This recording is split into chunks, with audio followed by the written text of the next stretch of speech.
తెలంగాణలో మొట్టమొదటి factory outlet Mukunda jewellers త్వరలో జూబ్లీహిల్స్ లో గ్రాండ్ ఓపెనింగ్. అన్ని బంగారు ఆభరణాలపై VA 2 to 12% మాత్రమే. త్వరపడండి. జగన్మోహన్ రెడ్డి విజయం కోసం షర్మిల నేను ఆయన వదిలిన బాణాన్ని అంటూ తిరిగింది. ఆ తర్వాత జగన్మోహన్ రెడ్డి షర్మిలను రాజకీయాల్లోకి రావటం ఇష్టం లేదు అంటూ అన్నారు. దానికి షర్మిల వెళ్ళిపోయింది. దాన్ని సమర్థిస్తున్నాను అని కూడా మీరు మాట్లాడారు. ఏమని? జగన్మోహన్ రెడ్డి షర్మిలను రాజకీయాల్లోకి రావద్దు అనడం సబబే అని. నా చెల్లి రాజకీయాల్లోకి వస్తానంటే నేను ఊరుకోను. ఎందుకు? అంత భయంకరంగా పొల్యూట్ అయిపోయింది పొలిటికల్ సిస్టమ్ అనేది.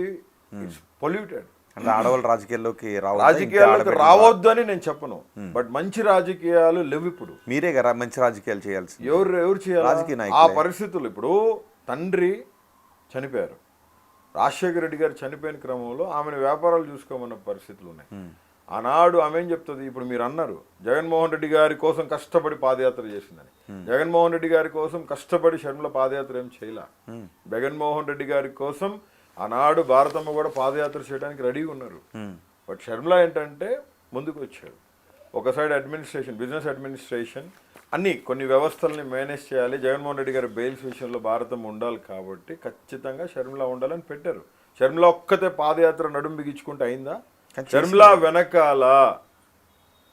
వెనకాల చాలా పెద్ద వ్యవస్థ పనిచేసింది. ఆ వ్యవస్థ పేరు వైఎస్ భారతిరెడ్డి. కానీ షర్మిల రోడ్డు పైన నడిచి రాజకీయ ప్రత్యర్థుల పైకి బాణాలు వేసింది. జగన్మోహన్ రెడ్డి గారి సిస్టర్గా ఆమె బాధ్యత అది. మరి సిస్టర్గా బాధ్యత అయినప్పుడు ఆమె రాజకీయాల్లోకి రావాలి అని అనుకున్నప్పుడు గౌరవించాల్సిన అవసరం. వెయిట్ చేయాలి కదా, టైం వచ్చేంత వరకు వెయిట్ చేయాలి. అన్నం ఇవ్వనలేదే జగన్మోహన్ రెడ్డి గారు, ఇవ్వనలా. నీకే నువ్వు కాలుతో చనిపోయినావు. జగన్మోహన్ రెడ్డి గారు వెయిట్ చేయమన్నారు. ఈ లోపే దీని మధ్యలో చాలా పెద్ద కుట్ర జరిగింది. ఏం కుట్ర? కుట్రదారుడు ఉన్నాడు. ఇంకా అవన్నీ చెప్పేది కాదు, ఇప్పుడు మాట్లాడేది కాదు. షర్మిలమ్మ ఎందుకు జగన్మోహన్ రెడ్డి గారు, షర్మిలమ్మ తొందరపడింది అంతే. జగన్మోహన్ రెడ్డి గారు తప్ప అసలు ఎప్పటికీ ఉండదు. Jagananna says always about Sharmilamma is she my elder daughter. ఏదైనా కావచ్చు, యారగెంట్. ఇప్పుడు ఏదైనా సరే అన్న దగ్గర అన్నకి చెప్పావు, నా చెల్లి వచ్చి నన్ను ఒకటి అడిగింది, అమ్మ ఉండరా ఖచ్చితంగా చేద్దాం, వెయిట్ చేయమన్నావు. వెయిట్ చేయకుండా నీ ఇష్టానికి నువ్వు పోయి పార్టీ పెడితివి. తెలంగాణలో పార్టీ కట్టగట్టి మొత్తం అక్కడ తీసుకుపోయి పెట్టి మరి ఎందుకు వెయిట్ చేయొచ్చు కదా? కాదు అనిల్ గారు, you have a right, you have to wait. నీకు రైట్ ఉన్నప్పుడు వెయిట్ చేయాల్సింది. ఖచ్చితంగా మేము కూడా అదే ఇప్పుడు బాధపడతాం. షర్మిలమ్మ వెయిట్ చేసి ఉంటే బాగుండేదేమో. జగన్మోహన్ రెడ్డి నోటి వెంట ఒక బూతు మాట కూడా రాదు. ఆయన చుట్టూ ఉన్న మీరందరూ ఎందుకు బూతులే మాట్లాడతారు? మేము మాట్లాడామని మీరు చెప్తారండి. మమ్మల్ని మాట్లాడిన మీరు ఒక్కరే కాదు, మీరు, నాని, వంశీ, చాలామంది ఉన్నారు. ఏ నాని? కొడాలి నాని. ఒకటి అరా మాట్లాడుండొచ్చు. ఒకటేరా కాదే. మమ్మల్ని తిట్టేవాళ్ళు మాత్రం మమ్మల్ని తిట్టేవాళ్ళు, మమ్మలక్కలు దొబ్బేవాళ్ళు, మా పిల్లల్ని రోడ్డు మీదకి లాగేవాళ్ళు మీకు వినపడవు కదా. నేను అనేది మనుషులు కాదు. మీరు పవన్ కళ్యాణ్ తిట్టలేదు, జగన్మోహన్ రెడ్డి పవన్ కళ్యాణ్ గారు ఎప్పుడు తిట్లా, చంద్రబాబు నాయుడు గారు ఎప్పుడు తిట్లా, నారా లోకేష్ గారు ఎప్పుడు తిట్లా, మీ వాయిస్ అది. జగన్మోహన్ రెడ్డి గారు కూడా ఎప్పుడు తిట్లా, నా వాయిస్ అది. కానీ మమ్మల్ని తిట్టేవాళ్ళు నేను నాయకుడు అనుకుంటున్న జగన్మోహన్ రెడ్డి గారిని తిట్లా, నన్ను తిట్టారు, మా అమ్మని తిట్టారు, నా పిల్లాన్ని తిట్టారు, మా చెల్లెల్ని తిట్టారు. ఒకటి చెప్తా గుర్తుపెట్టుకోండి, ఎస్ వాళ్ళు తిట్టారు, మేము కూడా ఒకటి జారాం. నేను చెప్తున్నాను కదా, జగన్మోహన్ రెడ్డి గారు ఎప్పుడు తిట్టమని ఎవరికి చెప్పరు. ఎవరికి అసలు తిట్టేవాళ్ళు అంటే ఆయన చెప్తారు, కంట్రోల్ చేస్తారు. వద్దు అని ఎప్పుడైనా చెప్పారా? ఇలాంటి మాటలు వద్దు అని అన్నారా? 2-3 సార్లు చెప్పారండి. నేను అన్న అమ్మల్ని పిల్లల్ని తిడుతున్నారని అంటే దానికి కేసు పెట్టండి. జగన్మోహన్ రెడ్డి గారి ప్రభుత్వంలో ఈ రకంగా కేసులు పెట్టుకుంటూ పోతే వాళ్ళు ఉండేవాళ్ళండి? చెప్పండి. టీడీపీ పార్టీ ఆఫీస్ ముందుకు వచ్చేప్పుడు అతి కిరాతకంగా అప్పుడు ముఖ్యమంత్రిగా ఉన్న జగన్మోహన్ రెడ్డి గారిని నీ పెళ్ళాన్ డాష్, నీ అమ్మ డాష్, అతి భయంకరమైన మాటలు 41 నోటీస్ ఇచ్చి వదిలేసాం. ఒకటండి చెప్తాను, పెయిన్ అవ్వకూడదైనా పెయినే. నేనేం చెప్పదలుచుకున్నానంటే ఫైనల్గా మీకు,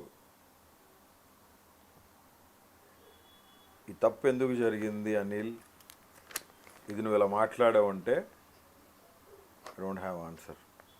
దానికి ఆన్సర్ ఒకటే, 22 కేసులు, 245 రోజులు, జైలు కుట్రపూరితంగా కక్షలతో కార్పణ్యాలతో పంతాలని నెగ్గించుకునేదానికి 3rd డిగ్రీలు ఇచ్చి మా టెస్టిస్ మీద ఆడపిల్లలతో కొట్టించే వీడియోలు తీసి ఆ వీడియోలు చూసి ఆనందపడిన పరిస్థితులు. బట్టలు ఉంచారా ఒంటి మీద? ఉన్నాయి బట్టలు ఉన్నాయి. నిజంగా చెప్తున్నాను బ్రదర్, ఎంత హ్యూమిలేట్ చేశారంటే ఉచ్చబోయడం ఏంది రోహిత్, ఉచ్చబోసేది ఏంది, వెనకాల తిరిగి సప్పట్లు కొట్టుకుంటా నవ్వుకుంటా పోవటం ఏంది. ఒక సిఐఓ ఒక ఎస్ఐఓ ఆయన తెలీదు, నోట్లో ఏదో వేసుకొని నవ్వులుతా ఊస్తాడు, అది మా చేతుల మీద పడిద్ది. సారీ అండి, ఎస్ ఒకసారి ఊసి సారీ చెప్తే తెలియదు అనుకుంటాం, 25-30 సార్లు ఊస్తూ ఉన్నాడు అనుకో కంటిన్యూగా, అది పడతా ఉందనుకో అతను నవ్వులేదు మన మీద, ఎట్లుంటుంది రోహిత్ చెప్పు. వాంటెడ్లీ వాళ్ళు ఏమేమి చేయాలనుకున్నారో అన్నీ చేశారు. నేను ఏలాడ కట్టి తీసుకుపోయేటప్పుడు వీడియో ఒక 1/2 అవర్ వీడియో, ఆ వీడియో లోకేష్ గారు చూడాలి, పవన్ కళ్యాణ్ గారు చూడాలి అని మీరు అనుకున్నారా? వాళ్ళు చెప్పారు, ఆఫీసర్స్ చెప్పారు, మాదేమీ లేదండి, పైనుంచి ఆర్డర్స్, ఖచ్చితంగా మీది కంప్లీట్, మీరు ఇక్కడ మా పోలీస్ జీబులో ఉన్నా కానీ ఒక వీడియో ముందు వెళ్తానే ఉంది, దయచేసి కోఆపరేట్ చేయండి అనిల్ గారు ప్లీజ్. ఏం చేస్తావు పాపం, నన్ను పట్టుకొని ఫుడ్ పెడితే 7-8 మంది ఉద్యోగాలు పోయినాయి, నేను ఏదో బిర్యానీ తిన్నా అని చెప్పి లేచారు. కోర్టు పర్మిషన్ ఇస్తే స్టేషన్లో నేను ఒక బల్లం, నాకు బెడ్ అరేంజ్ చేయకుండా పోలీస్ స్టేషన్ మీద బల్ల ఏదో ఉంది ఆడ పడుకోపోండి అని చెప్పి వాళ్ళు చెప్పారు పోలీసు వాళ్ళు. కోర్టు చెప్పింది కూడా చేయకుండా మీరు కంటెంప్ట్ ఆఫ్ ది కోర్ట్, అది నేను కోర్టుని అడిగితే కోర్టు నాకు చెప్తే మెడికేషన్ ఇవ్వండి, బెడ్షీట్ ఇవ్వండి, పరుపు ఇవ్వమని చెప్తే మీరు అవి కూడా ఇవ్వకుండా కనీసం టేబుల్ మీద పడుకోమంటే నేను పడుకున్నా. దానికి పాపం పోలీస్ స్టేషన్లో మొత్తాన్ని సస్పెండ్. 4:30-5 దాకా భోజనం చేయకుండా ఏదో ఒక హోటల్ కనపడింది నాకు, అక్కడ ఆగితే బోరుగడ్డకి బిర్యానీ పెడుతున్నారు, అది ఒక పెద్ద డిస్ప్లే. బిర్యానీ ఎవడన్నా తింటాడండి అసలు, అంత బాధలో ఉండి. అసలు ఆ రోజు ఏం జరిగిందంటే నారాయణ రెడ్డి గారు, ఎస్ఐ నారాయణ రెడ్డి గారు, ఆయన వెనకాల కానిస్టేబుల్స్ తిడుతూ ఉన్నారు, సార్ 4:30 అయింది సార్, కూడి పెట్టించు, కళ్ళు తిరిగి కింద పడిపోయేటట్టున్నాం, ఏంది సార్ పొద్దున్న టిఫిన్ సరిగ్గా లేదు, ఎందుకంటే రాజమండ్రి రావాలంటే వాళ్ళు ఒక నైట్ ముందు బయలుదేరాలి గుంటూరు నుంచి, తెల్లవారుజామున 5:30కి వచ్చి వాళ్ళు పేపర్ వేస్తే కానీ 9:30-10కి నన్ను తీసుకొచ్చి వాళ్ళకి అప్పచెప్పరు. 9:30-10కి నేను అక్కడ బయలుదేరితే మధ్యాహ్నం 2 గంటలకి కోర్టులో హాజరుపరచాలా, మళ్ళీ కోర్టులో హాజరుపరిచిన తర్వాత మొత్తం ఒక సిస్టమ్ అంతా ప్యాక్ అయ్యి పనిచేసి మళ్ళీ నన్ను సాయంత్రం 6:30 లోపే నన్ను జైల్లో సబ్మిట్ చేయాలి. 6:30 లోపు నన్ను జైల్లో సబ్మిట్ చేయకపోతే మళ్ళీ గవర్నమెంట్ హాస్పిటల్ తీసుకుపోయి పోలీసు వాళ్ళు నన్ను ఏమి ఇబ్బంది పెట్టలేదు, నేను పోయేటప్పుడు అంత హెల్తీగా ఉన్నాను, వచ్చేటప్పుడు అంత హెల్తీగా ఉన్నాను అని చెప్పి రిపోర్ట్ తీసుకుని మళ్ళీ జైలుకి పోవాలి. 245 రోజులు ఈ రకంగా హింస పెట్టి ఆంధ్ర రాష్ట్రం మొత్తం ఆ మూల నుంచి మూలకి తిప్పి 22 కేసులు పెట్టి కస్టడీలకి ఇచ్చి 3rd డిగ్రీలు ఇచ్చి ఏలాడ తీసుకుంటా కఫ్ చేసి తీసుకుపోయి ఈ రకంగా చేశారు. అంటే ఈ మీరు జైల్లో బైబిల్ ఏదో చదివానని నేను నాకు మంచి టైం దొరికిందని చెప్పాలండి, బైబిల్ చదివాను బాగా, ప్రేయర్లో ఉన్నాను. బైబిల్ చదివిన తర్వాతే ఐ మై సెల్ఫ్ డిసైడెడ్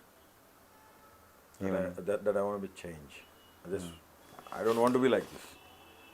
ఎందుకంటే దేవుని మాట ఖడ్గం వంటిది. బీయింగ్ ఏ క్రిస్టియన్, నేను నా దేవునికి అవమానకరంగా కూడా నేను బతకూడదండి, తప్పది.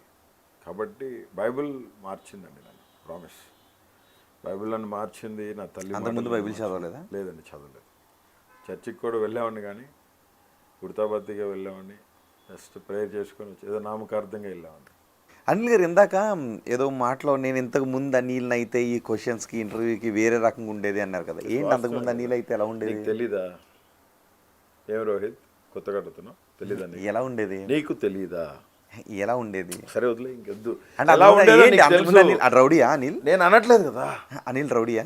నువ్వు అంత లూజ్ క్యాచ్ చేసి నన్ను మాట్లాడుండేవాడివి కాదు, నేను చెప్తున్నా కదా. యూ హ్యూమిలేటెడ్ మీ. నేను తీసుకుంటాను రోహిత్, నేను హ్యూమిలేట్ చేయను. నువ్వు అనుకుంటున్నావు అట్లా 1-6 వర్డ్స్ నన్ను బాధించినాయి, అయినా పర్లేదు, as a brother I receive it. నేను ఓకే, ఏ వర్డ్స్ మిమ్మల్ని నేను నీ దగ్గర నుంచి అది నువ్వు తర్వాత రికార్డ్ మొత్తం తీసి చూసుకో, తెలుస్తుంది. నేను చెప్పాను, I regret my self, I humbly I said ఎంత పెద్ద పాపికైనా పశ్చాత్తాపకు మించిన ప్రాయశ్చిత్తం ఇంకొకటి లేదు, గుర్తుపెట్టుకో ఈ మాట. నువ్వు ఎందుకు చేసావు తప్పంటే ఒకటి చెప్తా. సో పశ్చాత్తాపడ్డా ఖచ్చితంగా ఎందుకు పశ్చాత్తాపడ్ను? ఒకటి అరా వాగాను కదా, నేను కూడా మాట్లాడాను కదా. నా నాయకుడు ఎప్పుడు అట్లా నువ్వు మనుషుల్ని దూషించమని నా నాయకుడు ఎప్పుడు నాకు చెప్పలా. ఒక మాట చెప్పాలంటే ఆయన బాధపడేవాళ్ళు, ఎందుకు మాట్లాడుతున్నారు ఎట్లా మీరని. ఒక మాట చెప్పాలంటే మంచి మనసున్న మహారాజు మా నాయకుడు, నా అన్న మంచి మనసున్న మహారాజు. జగన్మోహన్ రెడ్డి గారికి ఉన్నంత ఓర్పు నాకు తెలిసి ఈ భారతదేశంలో రాజకీయాల్లో ఎవరికి ఉండదండి. ఖచ్చితంగా అదే చెప్తాను. మరి ఆ మనసున్న మహారాజు పార్టీలో అనిల్ ఎందుకు జాయిన్ అవ్వలేదు?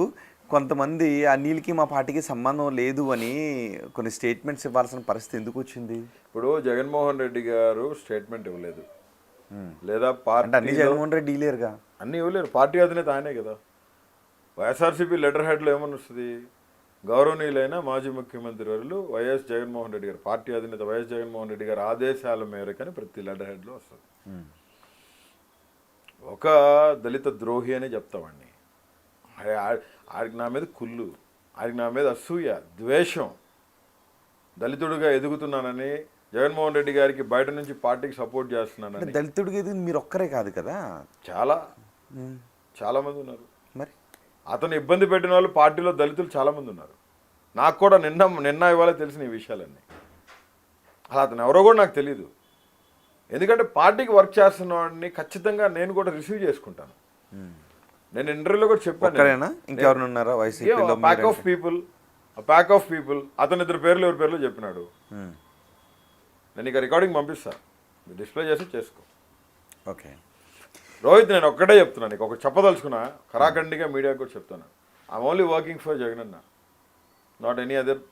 I'm no way concern with any other personality. Party క్షేమం కోసం, పార్టీ కార్యకర్తలు, జెండా మోసే కార్యకర్తల క్షేమం కోసం, వాళ్ళ కన్నీళ్లు తుడిసేదానికోసం, వాళ్ళ ఇంటి బాధ సాధకల్లో ఆ బాధ సాధకల నుంచి వాళ్ళని దూరం చేసేదానికోసం, వాళ్ళ భవిష్యత్తు, వాళ్ళ ప్రణాళికని బంగారు బాటలో నడిపించే ప్రయత్నంలో జగన్మోహన్ రెడ్డి గారి ప్రియ శిష్యుడిగా అన్న రెండు భుజాల కింద నా భుజాలు పెట్టి ఖచ్చితంగా వైసీపీ పార్టీలో స్వయం ప్రకటిత జగన్మోహన్ రెడ్డి ప్రియ శిష్యుడా, లేదంటే జగన్మోహన్ రెడ్డి గారు ప్రకటించిన ప్రియ శిష్యుడా? త్వరలోనే అది కూడా వింటారు. జగన్మోహన్ రెడ్డి గారి ప్రియ శిష్యుడే, స్వయం ప్రకటిత కాదు. బోరుగడ్డ అనిల్ కుమార్ జగన్మోహన్ రెడ్డి ప్రియ శిష్యుడు ఒకటోసారి, బోరుగడ్డ అనిల్ కుమార్ జగన్మోహన్ రెడ్డి ప్రియ శిష్యుడు రెండోసారి, బోరుగడ్డ అనిల్ కుమార్ వైఎస్ జగన్మోహన్ రెడ్డి గారి ప్రియ శిష్యుడు మూడోసారి. లాక్ చేసి స్టాంప్ వేస్తారు. రాబోయే ఎన్నికల్లో మీరు వైసీపీ నుంచి పోటీ చేయబోతున్నారు, రైట్? సజీవుడైన నా దేవుడి చిత్తంతో, దేవుడి చిత్తమైతే, జగన్మోహన్ రెడ్డి గారి ఆశీస్సుల మేరకి, దేవుని చిత్తం అయితే, మళ్ళీ చెప్తా ఉన్నా, నేను ఏ రోజు ఏ పదవులు ఆశపడలేదు, ఆశపడను. వైఎస్ఆర్సీపీ పార్టీ కార్యకర్తగా దూరం నుంచి అన్నని ప్రేమిస్తూనే ఉంటాను, అన్న కోసం పనిచేస్తూనే ఉంటాను. ఆయన మొహంలో చిరునవ్వు ఎప్పుడు చెరిగిపోకూడదు. పార్టీ క్షేమం జెండా ఎప్పుడు రెపరెపలాడుతూనే ఉండాలి. బోరుగడ్డ అనిల్ కుమార్ వైఎస్ఆర్సీపీ సైనికుడు. ఏ కారుమూరో, ఏ గీర్మూరో, ఏ ఉల్ఫా తుల్ఫాగాడు, ఏ గొట్టంగాడు ఏం మాట్లాడుకున్నా ఐ డోంట్ కేర్. పిల్ల వెంట్రుకతో సమానం నాకు. మళ్ళీ చెప్తా ఉన్నాను, పార్టీలో చాలామంది ఇబ్బంది పడుతూ ఉన్నారు, అన్న దృష్టికి తీసుకుపోతాం. అది పార్టీలో ఆ వ్యక్తి, నన్నన్న వ్యక్తి చాలామంది దళితుల్ని చాలా ఇబ్బంది పెట్టిన పరిస్థితి నాకు నిన్న ఇవ్వాలే తెలిసింది.